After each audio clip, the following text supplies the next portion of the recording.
She stood at the entrance of the Golden Dragon Arena, clutching a worn canvas bag. Her simple black cotton uniform, a stark contrast to the designer GIs and flashy equipment surrounding her. Security stopped Olivia Chen before she could even reach the competitor registration desk. "Spectator entrance is around the corner," the guard said, barely glancing at her plain appearance. A group of sponsored athletes with embroidered uniforms snickered as they walked past. "Guess they're letting anyone in to watch these days," one muttered, just loud enough for her to hear. Olivia said nothing. She simply produced her registration confirmation and walked forward through their laughter, through their mockery, until a single perfect move would silence them all. Before we jump back in, tell us where you're tuning in from, and if this story touches you, make sure you're subscribed, because tomorrow I've saved something extra special for you. The Golden Dragon Arena stood as a monument to martial excellence, its pagoda-inspired roof and massive bronze doors gleaming under the Riverview sun like an ancient treasure. Inside, the air hummed with anticipation and privilege. Every corner of the venue showcased martial arts royalty. National champions, movie consultants, Olympic medalists, all gathered for the annual Golden Dragon Championship, the most prestigious tournament on the West Coast. Polished hardwood floors reflected the ornate ceiling lights, while digital screens displayed tournament brackets and promotional videos of past champions. The walls were adorned with scrolls bearing calligraphy and images of legendary grandmasters, their stern gazes watching over the proceedings like ancestral spirits. Red velvet ropes separated VIP areas from general admission, and everywhere, cameras captured content for social media streams. And today, Olivia Chen stood on the wrong side of those velvet ropes. Her plain black uniform had no dojo patches or sponsor logos. Her cotton belt showed signs of years of wear, and her canvas equipment bag was mended in several places. At 32, Olivia possessed a quiet dignity that seemed at odds with the showmanship around her. Her dark hair was pulled back in a practical bun, no styling products or decorative pins. Her face, free of makeup, had a natural beauty marked by determination. High cheekbones, clear brown eyes that missed nothing, and a mouth that rarely smiled, but when it did, transformed her entire presence. She carried herself with uncommon stillness, moving through the crowd like water flowing around stones, unnoticed but unstoppable. But the spectators and competitors saw only an outsider, someone who clearly didn't belong among the martial elite. The registration desk was staffed by a man named Kevin, with gelled hair and a tournament polo shirt that stretched tight across his shoulders. He looked up from his tablet as Olivia approached, his expression shifting from professional to puzzled, to dismissive in the span of seconds. "Competitor check-in ended an hour ago," he said loudly, drawing attention from those nearby. "If you're looking for the public demonstration area, that's in Hall B." Olivia placed her confirmation email on the counter. "I'm registered for the open division, Olivia Chen." Kevin's eyebrows rose as he reluctantly checked his tablet. The nearby competitors quieted, watching the exchange with growing interest. A woman in a sleek uniform, adorned with sponsor patches, leaned against a nearby pillar, her eyes narrowing. "There must be some mistake," Kevin said, his voice carrying. "The open division is for advanced practitioners with recognized credentials." He gestured vaguely at Olivia's plain appearance.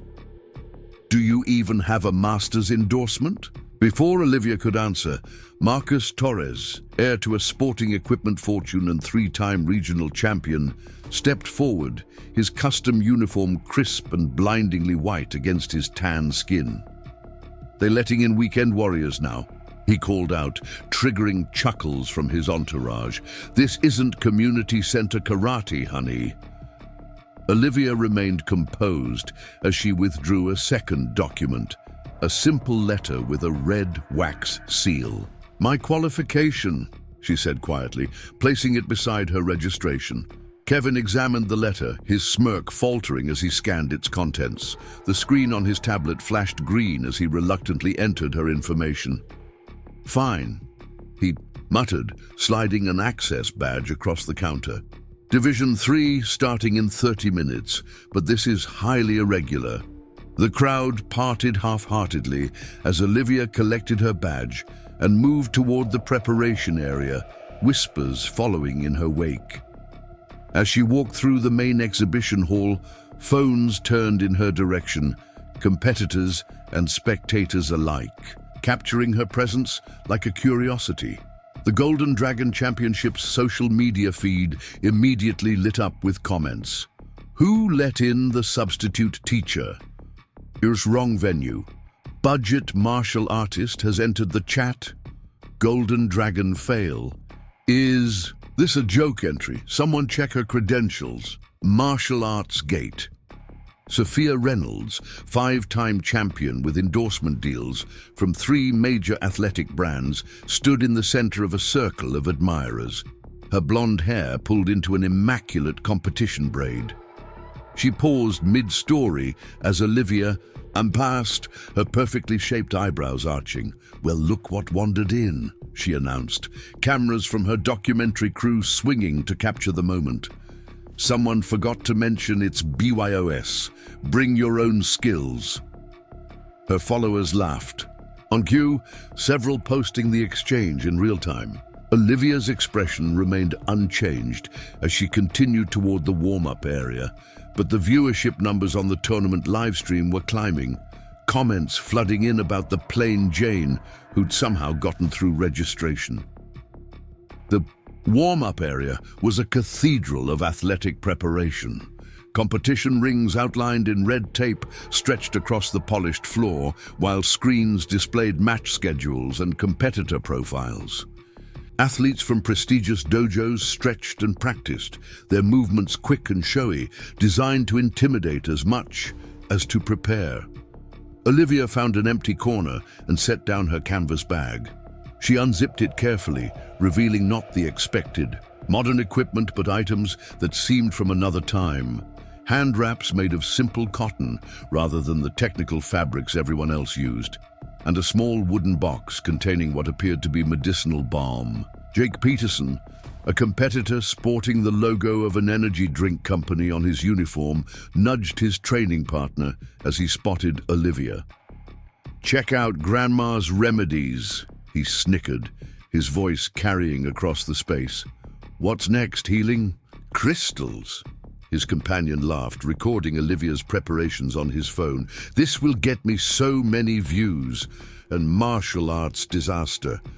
Olivia unwrapped her hand bindings with methodical precision, her movements economical and focused, completely ignoring the growing attention. When she began a series of breathing exercises instead of the dynamic stretches everyone else performed, the mockery intensified. "Is she meditating? This isn't yoga class," someone called out, triggering more laughter. Sensei Richard Miller, head of the prestigious Steel Dragon Dojo and coach to several champions, approached with clipboard in hand. His tailored coaching uniform and graying temples gave him an air of authority that silenced the younger competitors immediately. "This is highly unorthodox," he said, voice pitched to carry to nearby officials. "The open division requires competitors who understand modern competition standards. We can't have hobbyists undermining the tournament's reputation." He looked Olivia up and down, his gaze lingering dismissively on her worn belt. "For your own safety, I recommend withdrawing. These competitors have trained professionally for years. This isn't a place for enthusiasts." The crowd murmured approval, some nodding in agreement. Several phones captured the moment, comments already forming. "Know your place trending among tournament viewers." Olivia's eyes met Miller's, her gaze steady and unaffected. "Thank you for your concern," she said simply, her voice quiet but carrying an underlying strength that momentarily gave the sensei pause. Miller's mouth tightened with annoyance as he turned away. "Don't say you weren't warned." he added over his shoulder, loud enough for his students to hear and appreciate. As Miller walked away, Brandon Walsh entered the warm-up area, and the energy in the room immediately shifted. At 34, Walsh was the undisputed champion of the circuit. 6 consecutive Golden Dragon titles, movie consulting contracts, and a social media empire built on his charismatic blend of skill and showmanship. His uniform bore the emblem of his own academy, and his movements carried the easy confidence of someone who'd never known defeat on these mats. Walsh noticed the commotion, and the cluster of phones pointed toward Olivia's corner. With the casual entitlement of royalty, he strolled over, his entourage of students and assistants forming a semicircle behind him. "What's this about?" he asked, his voice pleasant but amplified for his live stream followers. One of his students quickly explained, emphasizing Olivia's unusual preparation and plain appearance. Walsh studied Olivia with the detached interest of a scientist examining a curious specimen. "You know," he said conversationally, "we have beginner showcases twice a year. Much less pressure, more appropriate for someone at your... Preparing and narrating this story took us a lot of time, so if you are enjoying it, subscribe to our channel. It means a lot to us. Now back to the story." Level. He smiled, displaying perfect teeth that had landed him toothpaste commercials. No shame in recognizing where you belong. The live stream comment section exploded. Walsh laying down facts. Queen being humble with the newcomer. Someone called the medic in advance." Olivia continued her breathing exercises, then stood smoothly, her movement so fluid it momentarily silenced the chatter. "I believe I'm in the right division," she said simply. Walsh's smile tightened, almost imperceptibly. "Confidence, I respect that." He turned to his audience, both physical and digital. "Tell you what, when your name comes up on the bracket, I'll personally watch your match. Always good to support new blood." The condescension in his tone was expertly masked as encouragement. As Walsh walked away to thunderous applause from his fans, a tournament official approached Olivia with obvious reluctance. "Miss Chen, you're up in 5 minutes, ring 3, he said, checking his tablet, "against Sophia Reynolds." He hesitated, then added in a lower voice, "Are you sure you want to proceed? Ms. Reynolds is a 5-time champion." "I'm aware," Olivia replied, picking up her bag. "Thank you." The official shook his head slightly as he walked away. Already composing the incident report he assumed he'd need to file after the match. The tournament area buzzed with excitement as word spread about the upcoming mismatch. Spectators and competitors alike gravitated toward Ring 3, phones at the ready to capture what many were already calling the 30-second humiliation. Ring 3 was positioned beneath one of the arena's main camera arrays, ensuring the match would be featured prominently on the live stream. Sophia Reynolds was already there, performing an impressive series of kicks for her admirers. Her coach stood nearby, not bothering to offer technical advice for what they clearly viewed as a formality rather than a competition. As Olivia approached the ring, the announcer's enthusiasm noticeably dimmed. And challenging 5-time champion, Sophia Reynolds, Olivia Chen. The crowd's reaction ranged from laughter to confused murmurs. Someone called out, "Did she win a contest or something?" triggering more chuckles. Sophia finished her demonstration with a flashy spinning kick that had the crowd cheering, then turned to face Olivia with a camera-ready smile that didn't reach her eyes. "No hard feelings when this is over, right?" she said, loud enough for the nearest spectators to hear. "Everyone starts somewhere." Olivia stepped onto the mat, bowing respectfully to both her opponent and the referee. The contrast between them couldn't have been more stark. Sophia with her sponsor-laden uniform and perfect competition braid, Olivia in her plain black cotton with not a single embellishment. Brandon Walsh had kept his word and stood at the edge of the crowd, his expression a study in amused anticipation. Beside him, Sensei Miller folded his arms, already looking bored. The tournament director, Master Yamamoto, observed from his elevated seat, his ancient face unreadable. The referee called both competitors to the center. Standard rules. Full. Point for clean technique. Match ends at 3 points or 2 minutes, whichever comes first. He looked between them. Ready? Sophia nodded confidently. Olivia inclined her head slightly, her expression calm. Begin! The referee stepped back, dropping his hand. Sophia immediately launched into her signature opening, a blindingly fast combination of feints designed to force her opponent to commit prematurely. It was a sequence that had earned her first point advantage in 90% of her matches. She moved with undeniable skill, her technique polished to perfection by years of professional training. The crowd leaned forward, phones recording, ready to capture Olivia's inevitable defensive scramble, or worse, the clean hit that would start the expected rout. But Olivia didn't move as expected. She didn't retreat, didn't flinch, didn't raise her hands in the standard defensive position. Instead, she shifted her weight almost imperceptibly, her body angling just enough that Sophia's attacks found nothing but air.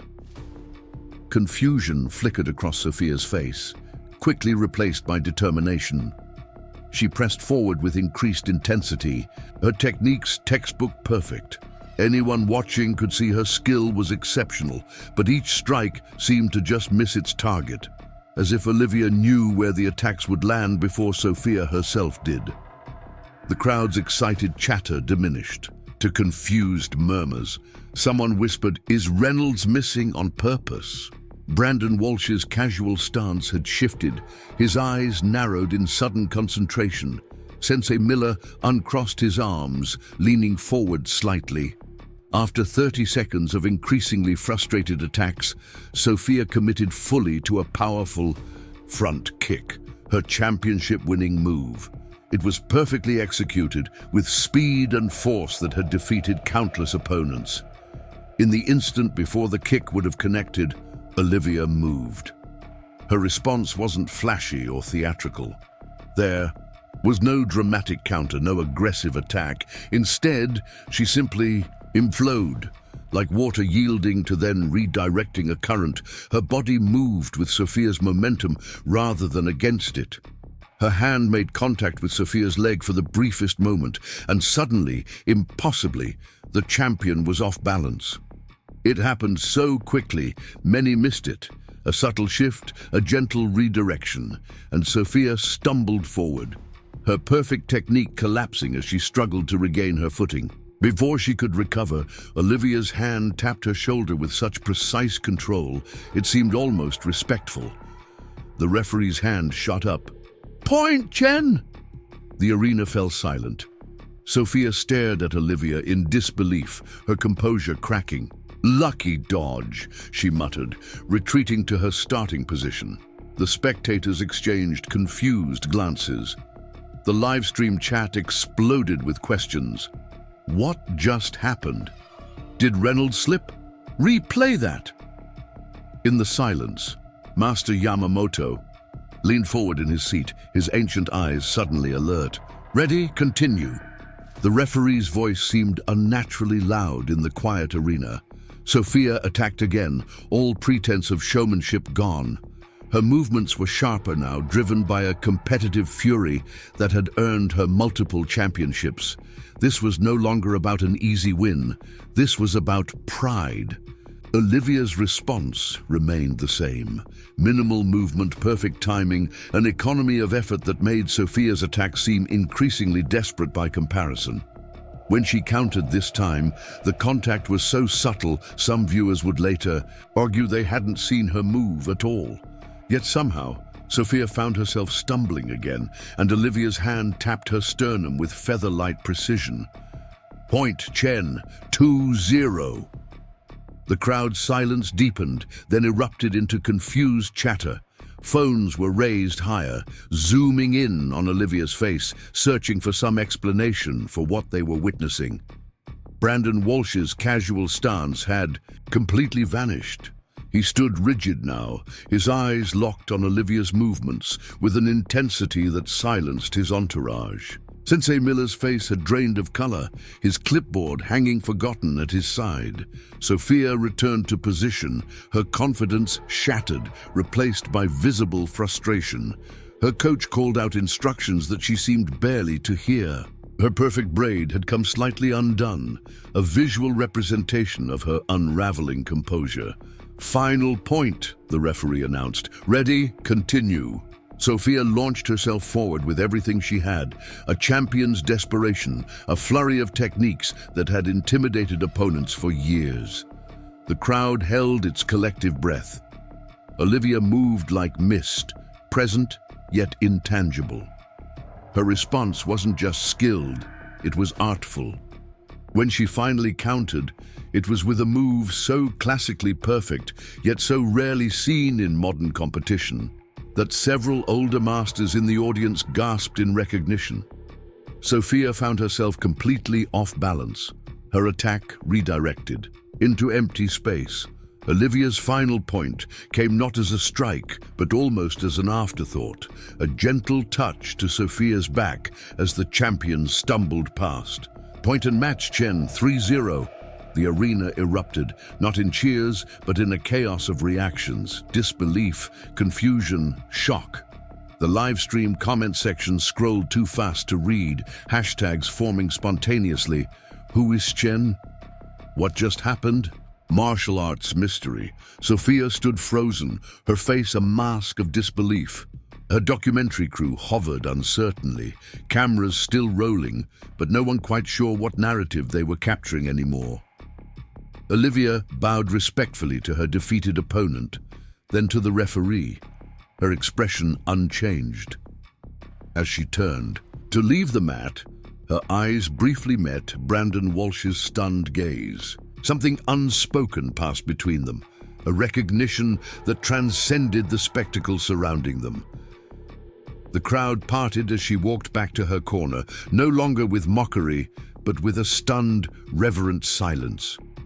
Where before they had seen an outsider, they now saw something they couldn't quite define, and that uncertainty was more unsettling than her plain appearance had ever been. As Olivia began rewrapping her hand bindings with the same methodical care, a tournament official approached, his earlier condescension replaced by nervous deference. "Ms. Chen, Master Yamamoto requests your presence at the officials' table." Olivia nodded, finishing her wrap before following him through the now silent crowd. At the elevated table, Master Yamamoto sat with the tournament's senior officials. His weathered face, lined with the wisdom of 8 decades in martial arts, showed neither surprise nor confusion, only deep interest. "Your registration stated no school affiliation," he said without preamble, his voice soft but carrying authority that silenced the nearby spectators. "Who was your teacher?" The question hung in the air, heavy with implications.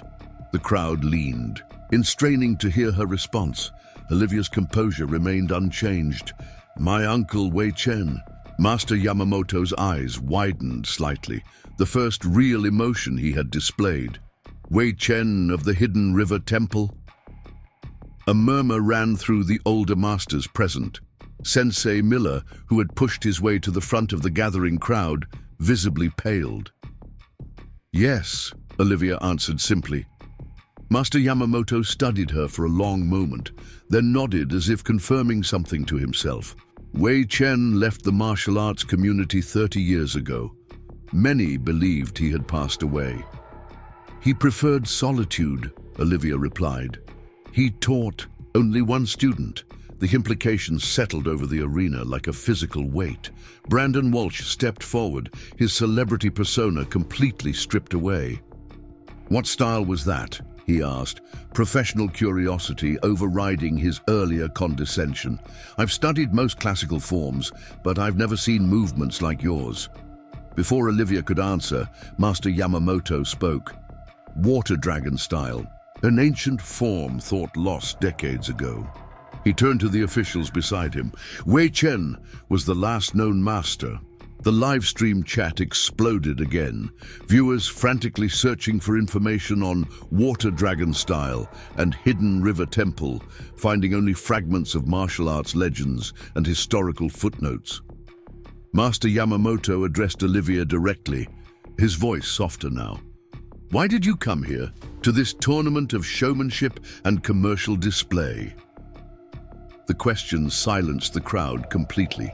Even the livestream commentators fell quiet, waiting for her answer. Olivia's steady gaze never wavered. My uncle passed away 3 months ago. His final wish was for the Water Dragon Style to be recognized again, not hidden, but not commercialized either. He believed true martial arts had been buried under sponsorships and spectacle. She paused. He asked me to show, not tell. Master Yamamoto nodded slowly, understanding radiating from his ancient eyes. And so you have. Brandon Walsh stepped closer, the champion's arrogance replaced by genuine humility. I've never seen anyone move like that. He hesitated, then continued with visible effort. I was wrong about you, completely wrong. Olivia acknowledged his words with a slight nod. The transformation was remarkable. The man who had dismissed her now stood before her as a student would before a master. Master Yamamoto stood, his movement drawing all attention. The tournament schedule will be adjusted. Ms. Chen will demonstrate the Water Dragon Style this evening as our honored guest. He looked around the arena, his gaze touching the stunned faces of competitors who had mocked her hours earlier. True mastery needs no decoration. As the crowd dispersed, buzzing with excitement about the evening's unexpected demonstration, Olivia returned to her corner, her phone lit up with a message, her mother watching the live stream from home, her face glowing with pride. The contrast with her earlier worried expression as she had witnessed the mockery was stark. Brandon approached hesitantly, without his entourage for the first time that day. I would be honored to learn even the basics of your style, he said, humility replacing his earlier swagger. If you would consider teaching, Olivia studied him for a moment. My uncle believed knowledge should be earned, not bought. Brandon nodded slowly. I understand, whatever it takes.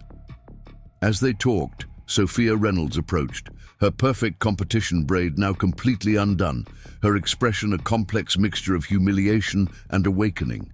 I've won 5 championships, she said, her voice stripped of its earlier confidence, but I've never experienced what just happened on that mat. She swallowed visibly. I didn't just lose. I was shown how much I still have to learn. Around them, the tournament transformed.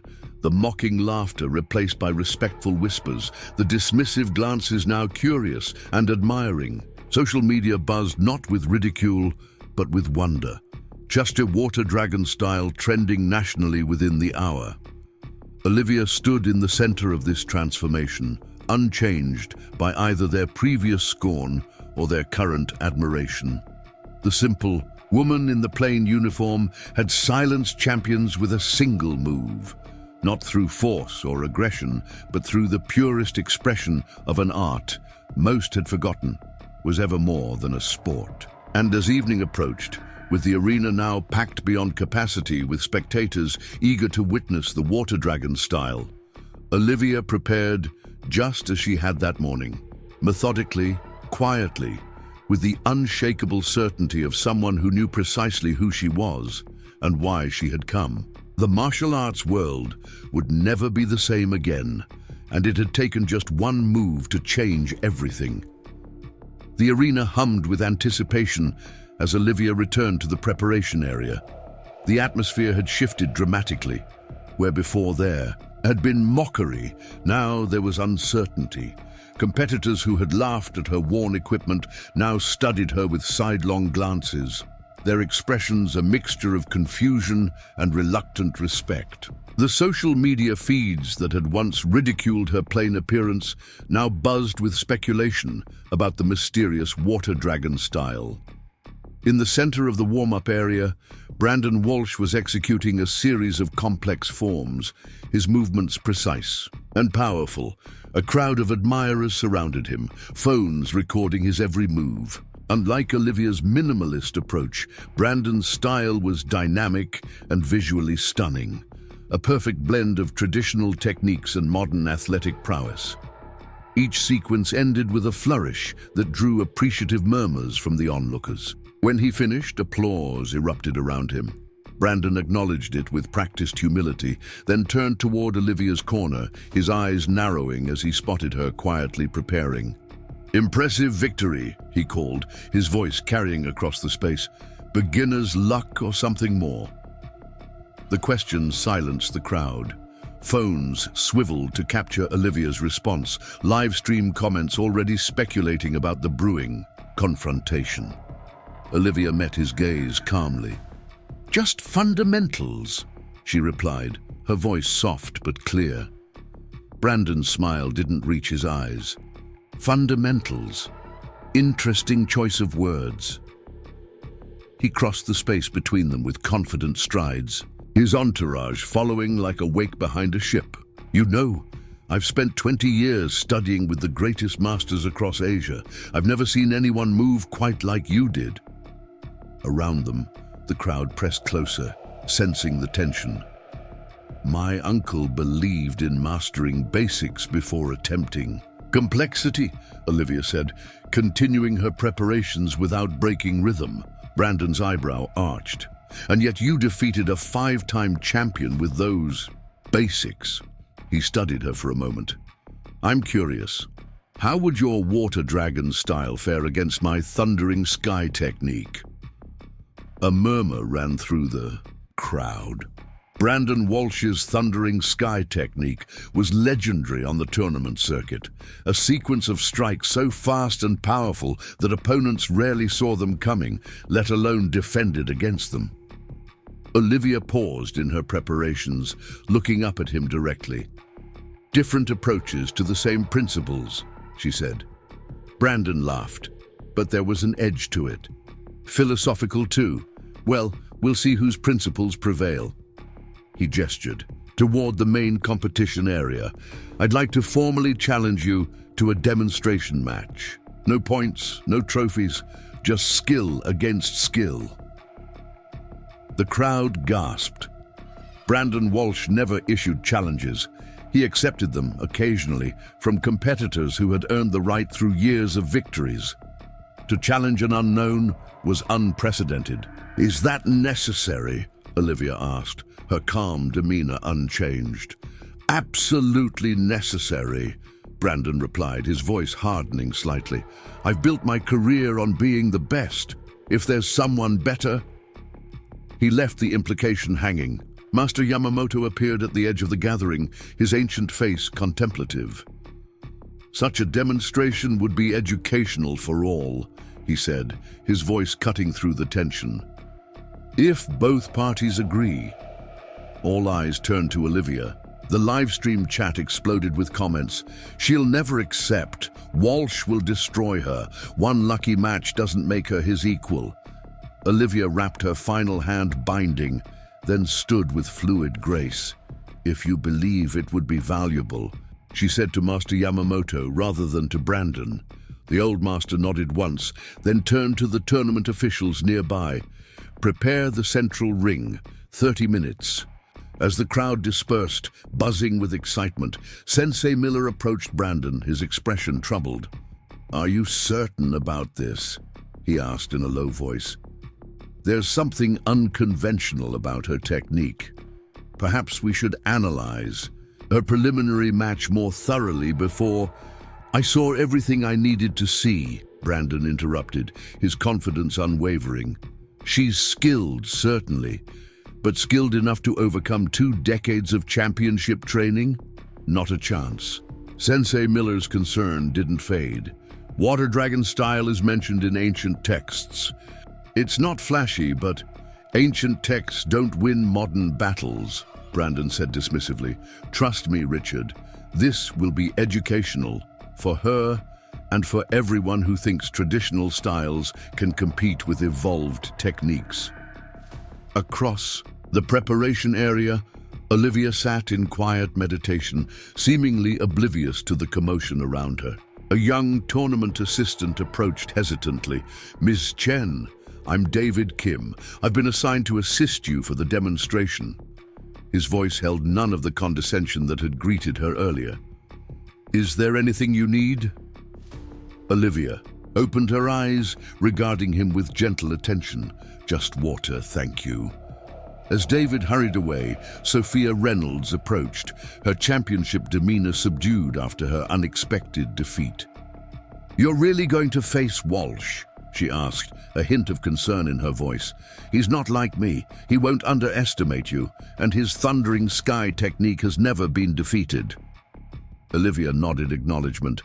"Every technique has a counter."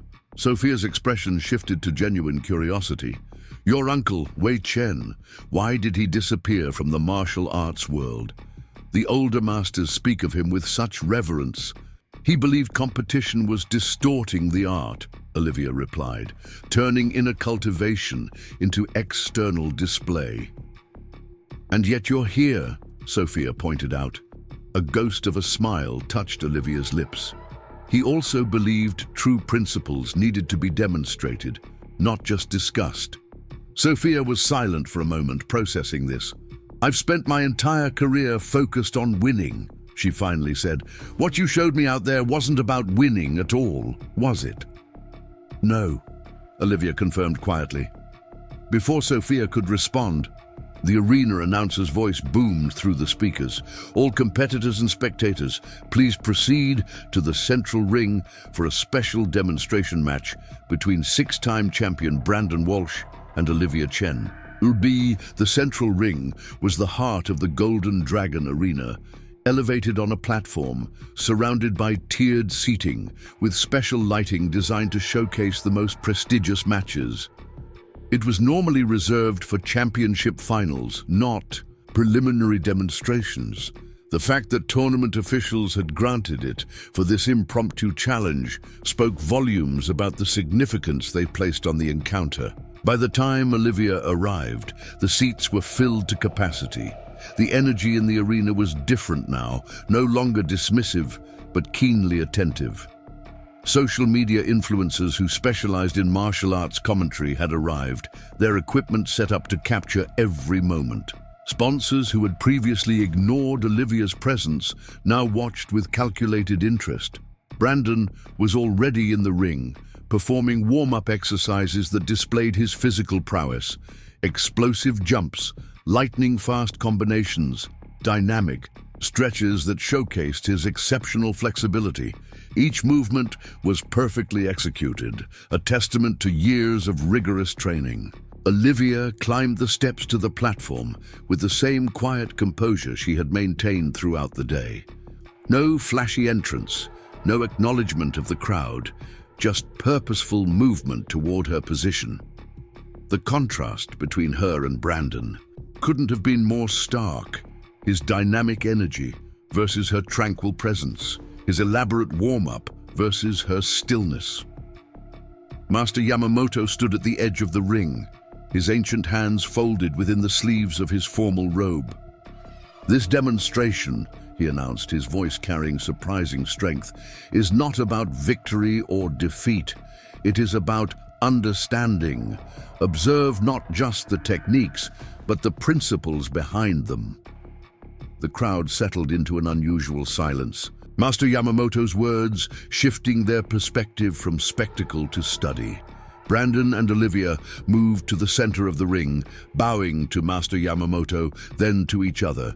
Brandon's bow was textbook perfect, exactly the depth appropriate for a respected opponent. Olivia's was simple but profound, containing a respect that transcended formality. "Standard demonstration rules," Master Yamamoto stated. "Continuous exchange until I signal conclusion. Full control required at all times." He looked between them. "Begin when ready." Brandon settled into his signature stance, feet positioned for maximum mobility, hands raised in a guard that protected his center line while remaining ready for explosive offense. His expression was focused, all traces of his public persona stripped away to reveal the dedicated martial artist beneath. Olivia's stance was less defined, her posture relaxed yet alert, hands lowered but not limp. Where Brandon projected readiness, she embodied potential. For several heartbeats, neither moved. The audience held its collective breath, phones raised, cameras focused. Then Brandon exploded into motion. His first attack was a testing sequence, 3 rapid strikes designed to gauge Olivia's defensive reactions. The speed was impressive, his technique flawless. Many opponents would have been forced immediately into retreat. Olivia responded with minimal movement, slight shifts of weight, subtle angles of deflection. Where Brandon's energy projected outward, hers seemed to absorb and redirect. His attacks touched nothing but air, yet he hadn't missed. She simply wasn't where his strikes expected her to be. Brandon adjusted instantly, his tactical mind processing her defensive pattern. His next sequence was more complex, feints within. Feints, changes of angle, variations in timing. This was the approach that had defeated countless champions, the foundation of his fighting philosophy, overwhelming complexity against which no defense could be perfectly maintained. The audience gasped at the display of skill. Even those who had come expecting Brandon's victory were impressed by the level of mastery on display. Yet Olivia's response remained the same: economical movement, perfect timing, a tranquility that seemed almost at odds with the intensity of Brandon's assault. She didn't counterattack, didn't attempt to seize openings that appeared momentarily in his offense. Instead, she simply continued to exist in the spaces between his techniques. Frustration flickered across Brandon's face, quickly controlled. But visible to those who knew him well, he reset, stepping back to re-establish distance. The brief pause allowed the audience to exhale, commentators frantically discussing what they were witnessing. "Is she even fighting back?" someone whispered loudly enough to be heard. "I've never seen anyone handle Walsh's combinations like that," another replied. Brandon launched his third assault, now fully committed to his thundering sky technique, the signature sequence that had made him famous. It began with a lightning-fast low kick that usually forced opponents to lower their guard, followed by a rising strike that exploited the defensive gap, culminating in a whirlwind of attacks from unexpected angles. The sequence was beautiful, in its terrible efficiency, a perfect storm of martial principle translated into physical reality. Sponsors had built campaigns around it. Students spent years trying to replicate it. Opponents trained specifically to counter it, usually without success. As the technique unfolded, something extraordinary happened. Olivia's response changed, not in intensity or effort, but in quality. Where before she had simply avoided, now she engaged, not with opposing force, but with harmonizing movement. Her body seemed to understand the pattern of Brandon's attack at a fundamental level, moving in concert with it rather than against it. The effect was visually stunning. Brandon's powerful technique didn't so much fail as transform. Its energy guided into circular patterns that left him slightly off balance despite his perfect execution. It was like watching a raging river suddenly flow into perfectly designed channels, its power neither diminished nor opposed, but redirected. For the first time since the match began, Olivia counterattacked. The movement was so subtle many in the audience missed it, a simple palm touch to Brandon's ribs as he recovered from his combination. It carried no force a casual observer could detect, yet Brandon's body responded as if to a significant impact, his breath visibly catching. The exchange paused again, both practitioners resetting. Brandon's expression had transformed completely, the confidence replaced by intense concentration, the champion now fully engaged with an equal, rather than demonstrating superiority to a lesser opponent. "What did I just witness?" Sensei Miller whispered from the sidelines. His earlier skepticism dissolved in the face of undeniable mastery. Master Yamamoto, standing nearby, replied without taking his eyes from the ring. "Water Dragon's fundamental principle, understanding the opponent's energy so completely that it becomes your own." The next exchange began with Brandon adapting, his approach more measured, his techniques probing rather than overwhelming. He had shifted from performance to genuine martial dialogue, his movements now asking questions rather than making statements. Olivia responded in kind, her previously passive defense opening into subtle counters. Each practitioner adjusted continuously to the other, their exchange becoming increasingly refined and sophisticated.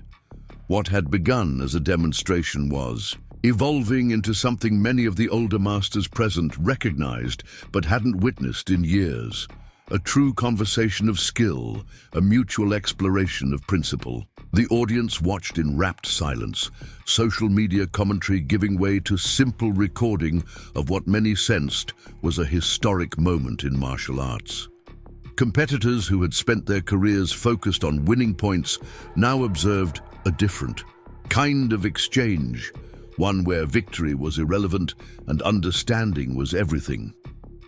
After 5 minutes of increasingly profound interaction, Brandon initiated what everyone recognized as his final sequence, a combination that began with deceptive simplicity but built into a crescendo of technique that represented the pinnacle of his personal style.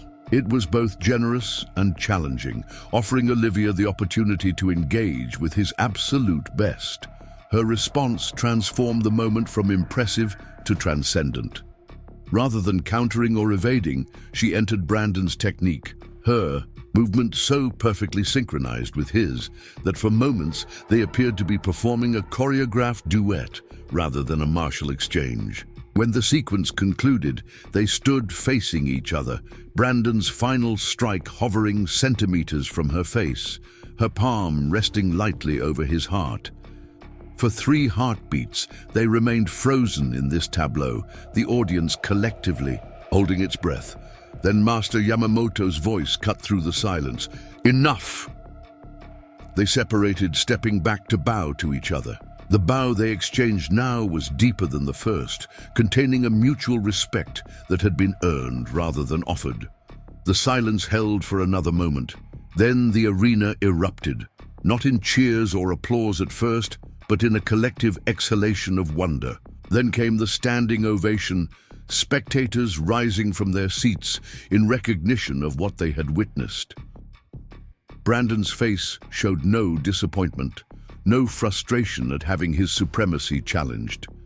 Instead, his expression held something that his most dedicated fans had never seen before. The pure joy of discovery, of encountering something that expanded his understanding rather than confirmed it. He stepped forward, extending his hand to Olivia.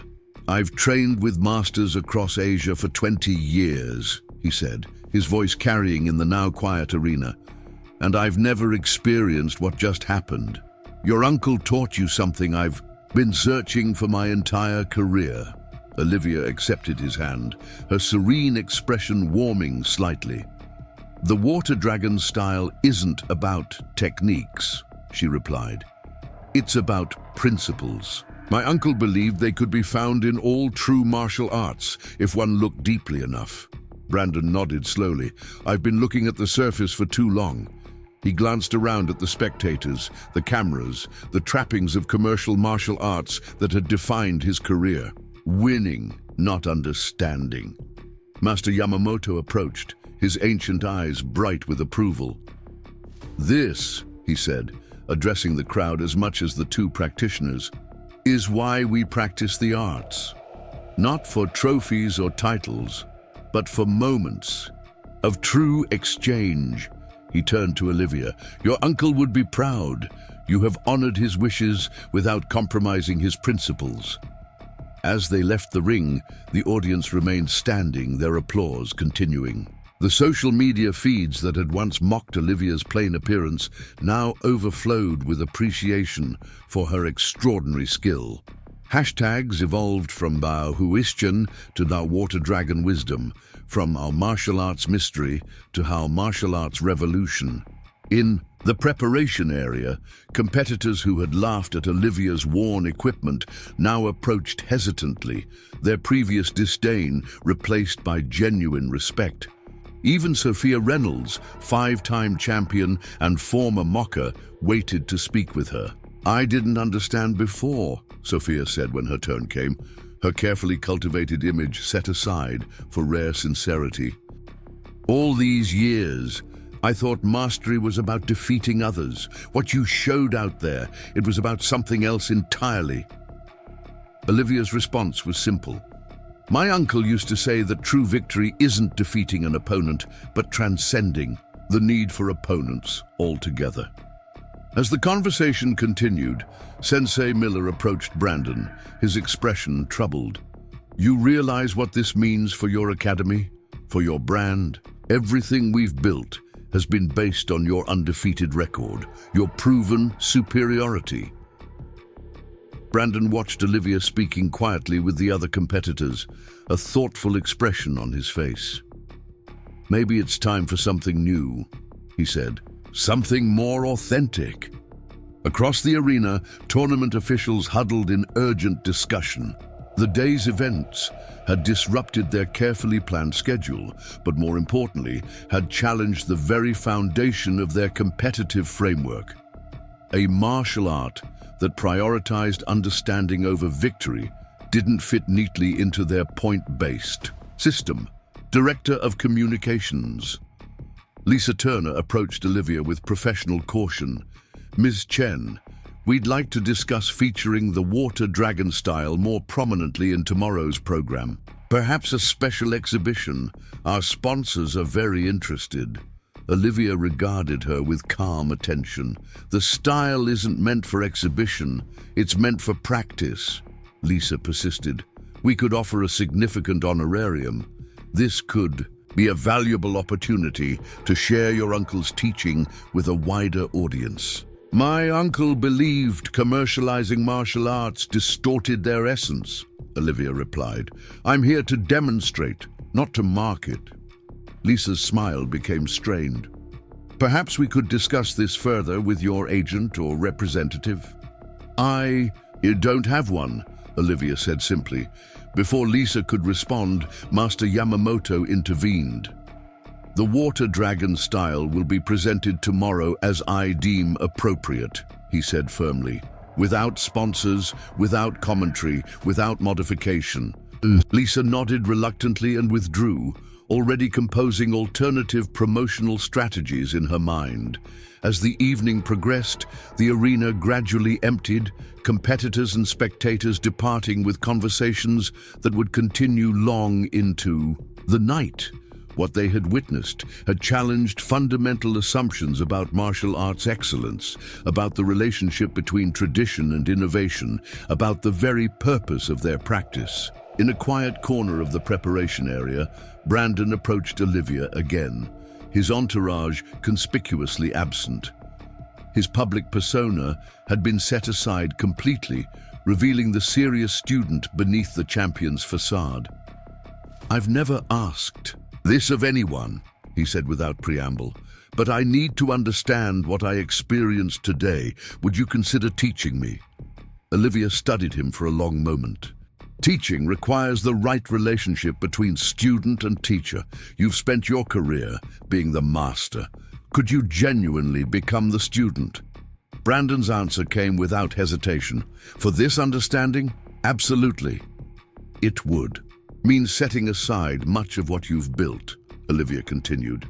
"The Water Dragon style isn't compatible with championship pursuit or commercial promotion." "I've won every title worth winning," Brandon replied. "What I haven't found is what you showed me today, movement that feels like truth, not just effective technique." Olivia's expression softened slightly. My uncle would say you've reached the right question. The techniques are just vocabulary. The principles are the real language. Brandon's face lit with genuine excitement. When can we begin? We already have, Olivia said, a hint of warmth entering her voice. The exchange in the ring, that was the first lesson. As they continued talking, David Kim approached with a message from Master Yamamoto. The master requests your presence.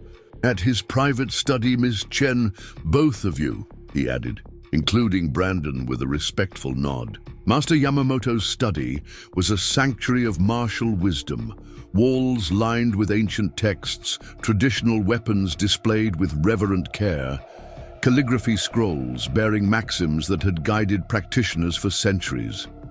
The old master sat in Ziza on a simple mat, his formal robes exchanged for a plain cotton uniform, not unlike Olivia's. Sit, he invited, gesturing to the mats before him. When they were settled, he spoke with the directness of one who had long ago abandoned unnecessary. Words, what happened today has significance beyond this tournament. The water dragon style was thought lost with your uncle's disappearance from public life. Its principles represent an approach to martial arts that has been overshadowed by sportification and commercialization. He turned to Brandon. You have been the face of modern martial arts excellence. Your skill is undeniable, your influence substantial. But today, you encountered a different kind of mastery, one that challenges the very metrics by which you've measured success. Brandon nodded, his expression serious. I've spent my career perfecting what can be seen and scored. Today, I glimpsed something that exists beyond those parameters. Master Yamamoto's ancient eyes crinkled with approval. A worthy realization. He turned to Olivia. And you have honored your uncle's teaching while honoring his wish that the style return to public awareness. But awareness brings responsibility. What is your intention now? Olivia met his gaze directly. To preserve the principles without compromise, to share them with those who seek understanding rather than advantage. The old master nodded, then reached behind him to retrieve a wooden box. Its surface was simple but beautifully crafted. The wood darkened with age. He opened it carefully to reveal a scroll, the paper yellowed, but preserved with obvious care. I received this from Wei Chen 30 years ago, before he withdrew from public life, Master Yamamoto said. He asked me to keep it until the water dragon style returned to the world in its true form, not as a collection of techniques, but as a living philosophy. He extended the box to Olivia. Today confirms that time has come. Olivia accepted. The box with reverent hands, her composure momentarily replaced by visible emotion. This is his original treatise on the fundamental principles, she said softly. He told me it was lost. Not lost, Master Yamamoto corrected gently. Waiting, as was the style itself. He turned to include Brandon in his gaze. Tomorrow will bring many questions, many opportunities, many challenges. The martial arts world will want to categorize what they witnessed today, to fit it into existing frameworks. They will want to turn the water dragon into a commodity, a competitive style, a marketable product. I won't allow that, Olivia said firmly. Nor should you, Master Yamamoto agreed, but simple refusal is not enough. The principles must be demonstrated in a way that cannot be misunderstood or misappropriated. He looked to Brandon. This is where your journey intersects. With hers, you have the platform, the visibility, the influence to help shape how the world receives this knowledge. Brandon's expression was thoughtful. My entire career has been built on the competitive model. My academy, my students, my sponsors, they all expect me to champion that approach. Indeed, Master Yamamoto acknowledged, which is why your voice would carry such weight if you were to articulate a different perspective. Silence fell as Brandon contemplated the implications. His public embrace of the water dragon principles would represent a profound shift in his personal brand, potentially alienating sponsors and confusing followers. Yet the alternative, continuing as before, pretending today's revelation hadn't fundamentally changed his understanding, seemed suddenly hollow. "It won't be easy," he finally said. "But then, nothing worth doing ever is." Olivia studied him with new appreciation. "My uncle would say that recognizing the need for change is the first step toward wisdom." Brandon smiled, a genuine expression devoid of his usual camera-ready charm. "Then let's take the second step together." As they continued their discussion, deep into the night, mapping out a path forward that would honor both the water dragon principles and the legitimate aspects of modern martial arts practice, the tournament around them continued its preparations for tomorrow's events, unaware that the categories and hierarchies they were carefully arranging had already been transcended by the exchange they had witnessed. And in quiet corners of the arena, competitors who had begun the day, focused solely on victory, found themselves engaged in conversations about purpose, about meaning, about the deeper dimensions of an art many had reduced to sport. The transformation Olivia had initiated with her first subtle movement was still unfolding, rippling outward in ways no one could yet fully comprehend. The water dragon style had returned to the world, not as a collection of techniques to be mastered, but as a living question about what mastery truly means. And in that question lay possibilities that extended far beyond the confines of a tournament, beyond the limitations of competition, beyond even the boundaries of martial arts itself. As midnight approached, Master Yamamoto watched Olivia and Brandon deep in conversation, the scroll open between them, their differences set aside in shared exploration of timeless principles. His ancient face softened with satisfaction. Wei Chen's legacy was in good hands, hands that understood the difference between holding tight and holding true. The Golden Dragon Arena stood silent now, its lights dimmed, its competitive fervor temporarily at rest. Tomorrow would bring new challenges, new opportunities, new choices. But tonight, in this quiet study lined with the wisdom of ages, something essential had been remembered, a truth about martial arts that transcended technique, a principle of harmony that extended beyond the confines of the ring, a way of being that transformed opposition into opportunity, and that remembering, Master Yamamoto knew, was more valuable than any trophy or title the tournament could bestow. Dawn broke over the Golden Dragon Arena, painting its pagoda-inspired roof with gentle amber light.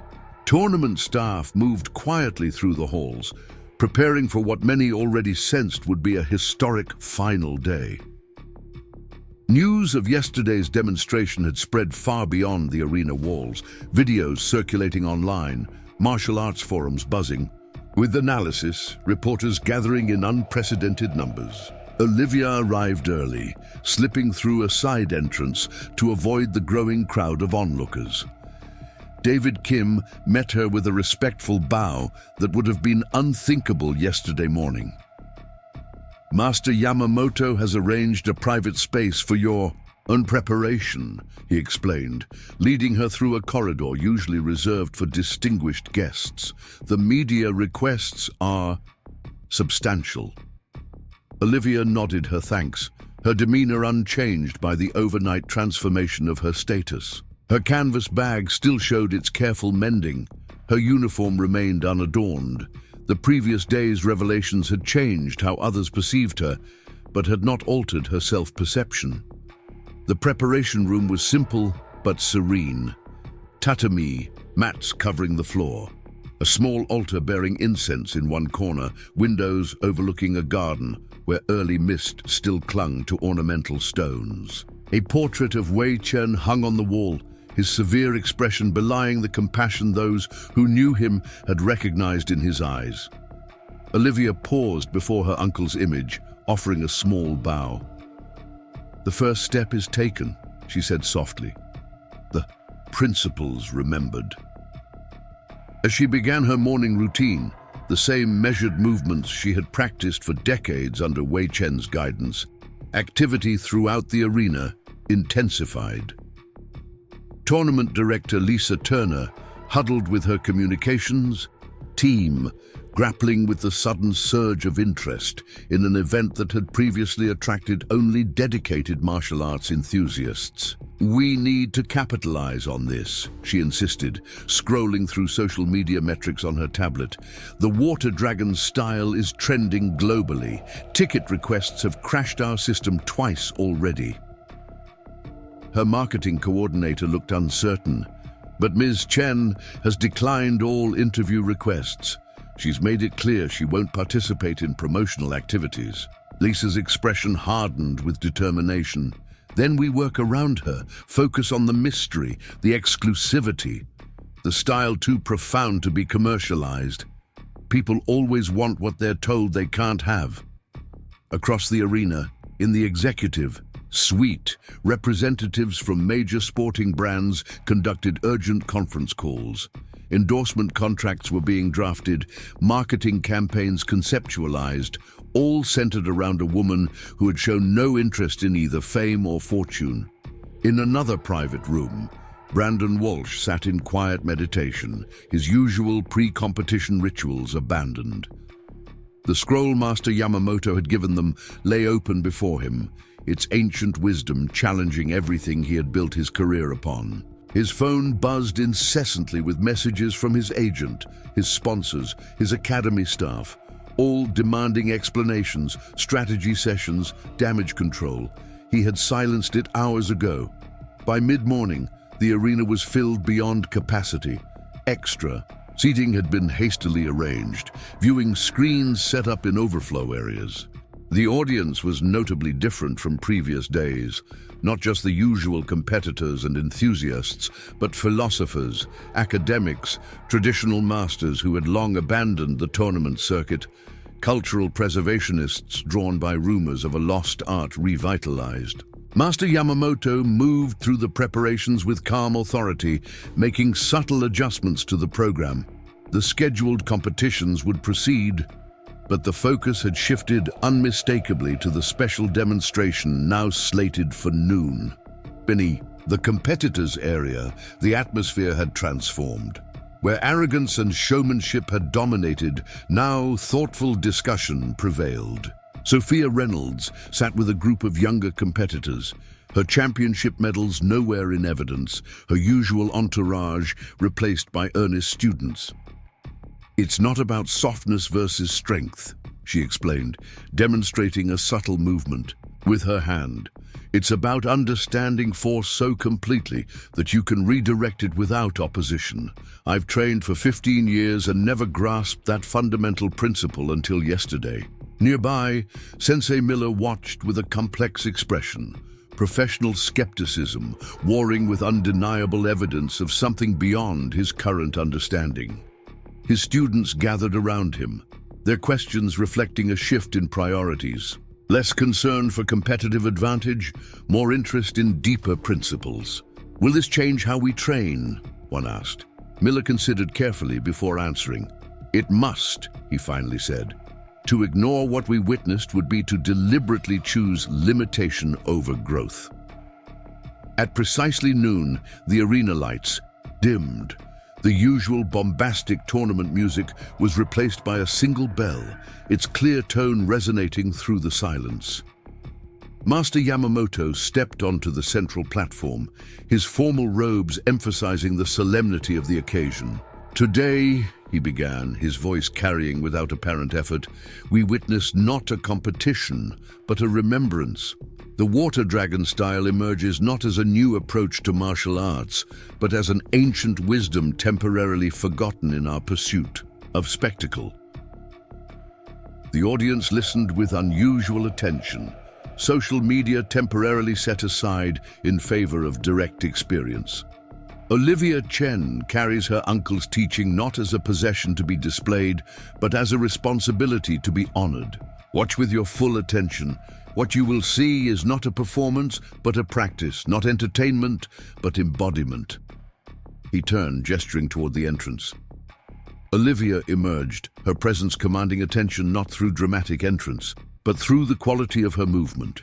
Each step containing complete awareness, each gesture expressing the principles that defined her practice. She bowed to Master Yamamoto, then to the audience, her respect genuine rather than ceremonial.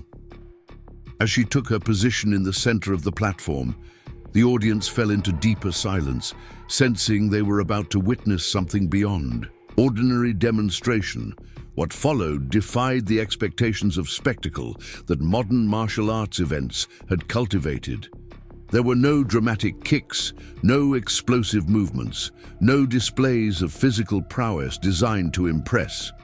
Instead, Olivia moved through a series of forms that expressed profound understanding of fundamental principles: balance, alignment, efficiency, awareness. The beauty of her movement lay not in athleticism, but in truth, each gesture revealing the natural laws that govern effective action, each transition demonstrating the interconnection between apparent opposites.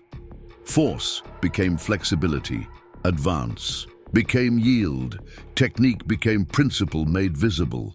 For 20 minutes, she continued without pause, the progression of her forms telling a wordless story about the nature of harmony, about the relationship between individual and environment, about the possibility of responding to force without creating opposition. When she finally returned to stillness, the silence in the arena had deepened from expectation to reverence. No one applauded, not from disappointment, but from the instinctive recognition that applause would somehow diminish what they had witnessed.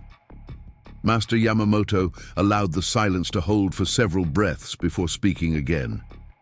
"This," he said, "simply is the heart of all true martial arts, not technique for domination, but principle for understanding."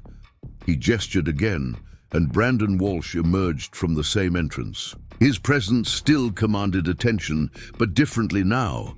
Not the confident swagger of a champion, but the humble dignity of a serious student. He bowed to Master Yamamoto, then more deeply to Olivia, before taking position opposite her. The audience stirred with anticipation, many expecting a repeat of yesterday's remarkable exchange. What they witnessed instead was something few had anticipated. Brandon began a form familiar to many present, the foundation sequence of his thundering sky technique, but he performed it differently now, with awareness rather than display, each movement a question rather than a statement. Olivia responded not by demonstrating superiority, but by illuminating connection. Where his form expressed one understanding of a principle, hers expressed its complement. The two practitioners moved in relation to each other, not opposing, but completing, creating a dialogue of movement that transcended the boundaries of their distinct styles. It was teaching made visible, not the hierarchical instruction of master to student, but the mutual exploration of fellow practitioners. Brandon's decades of dedication found new expression through her influence. Her ancestral knowledge gained contemporary relevance through his modern perspective. As their demonstration concluded, they bowed to each other with profound respect, then turned together to bow to Master Yamamoto and the audience. This time, the applause came, not the excited cheering of spectators impressed by spectacle, but the deep appreciation of witnesses to transformation. Master Yamamoto stepped forward again.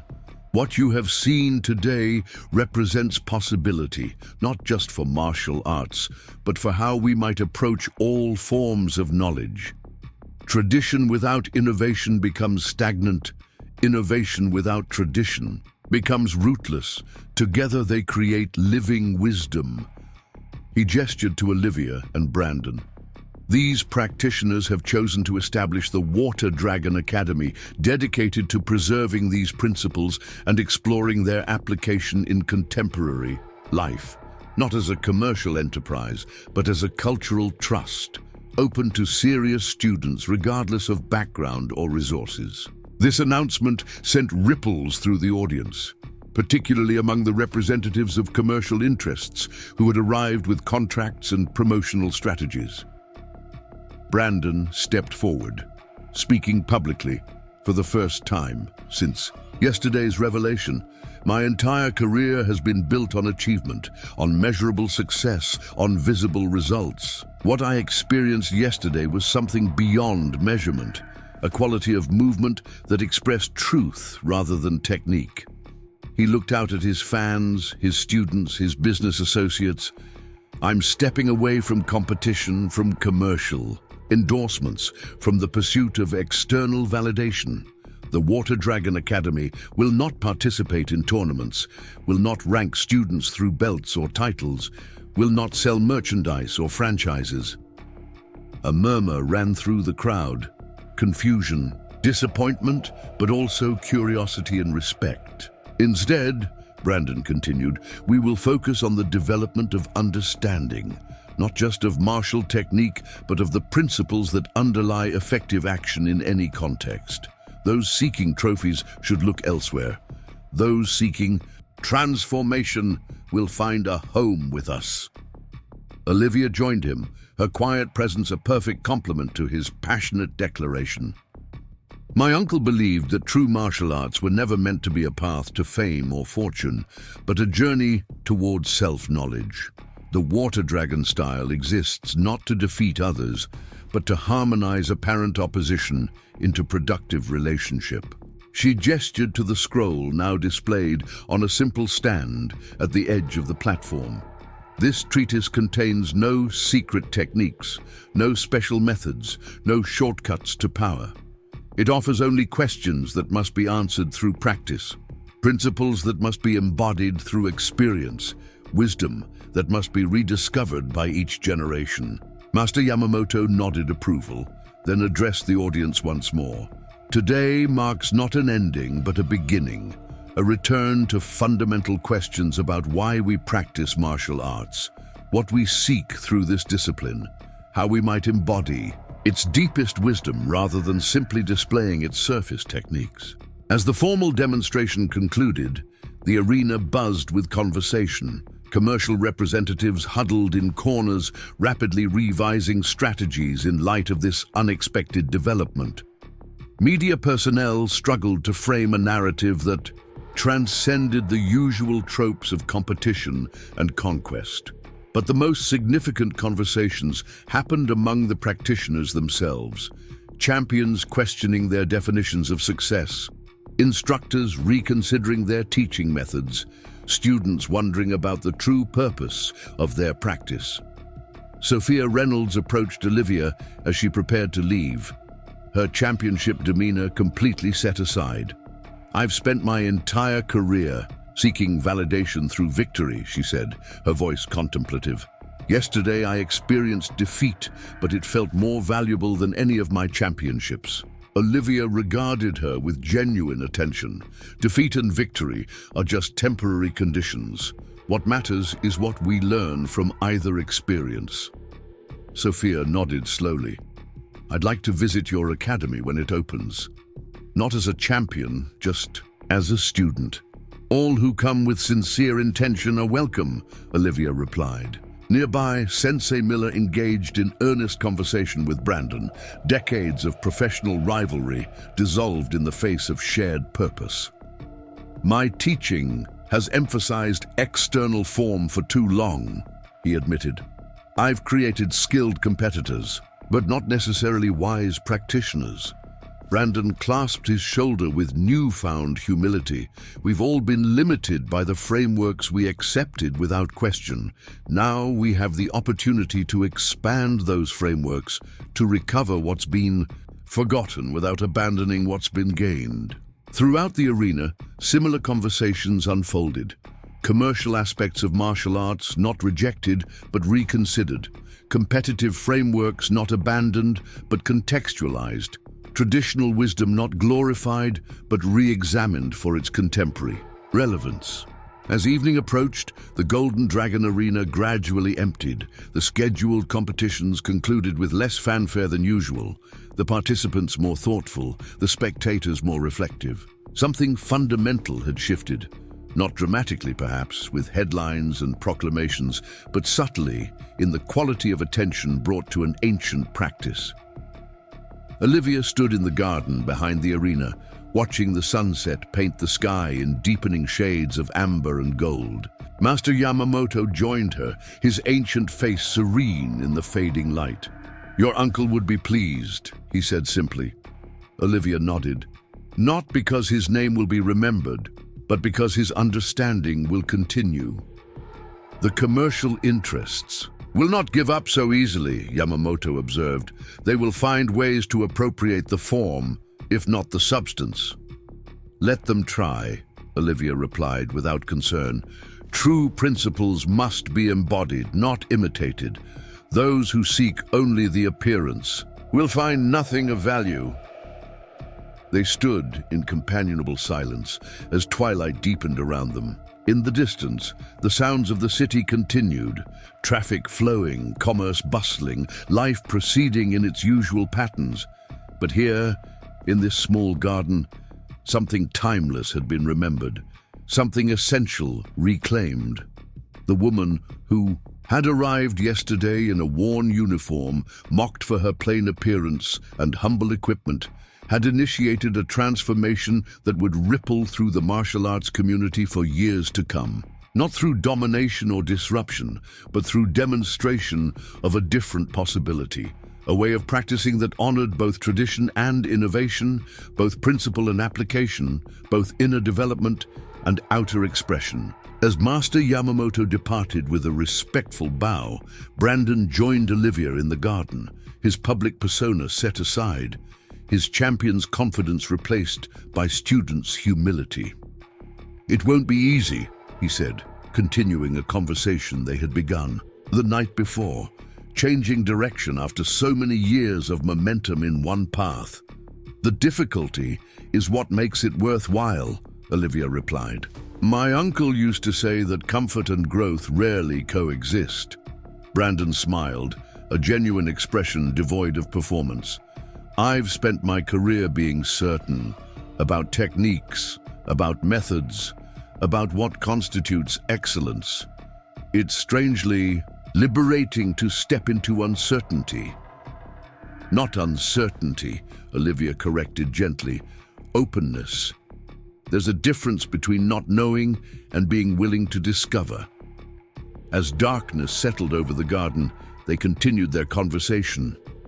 Two practitioners from vastly different backgrounds finding common purpose in ancient wisdom made newly relevant. The tournament that had begun with mockery and dismissal concluded with respect and possibility, not just for Olivia, whose quiet dignity had never wavered, or for Brandon, whose genuine excellence had found new expression, but for all who witnessed their exchange. The simple woman who had been mocked at the martial arts tournament had indeed silenced champions with her first move.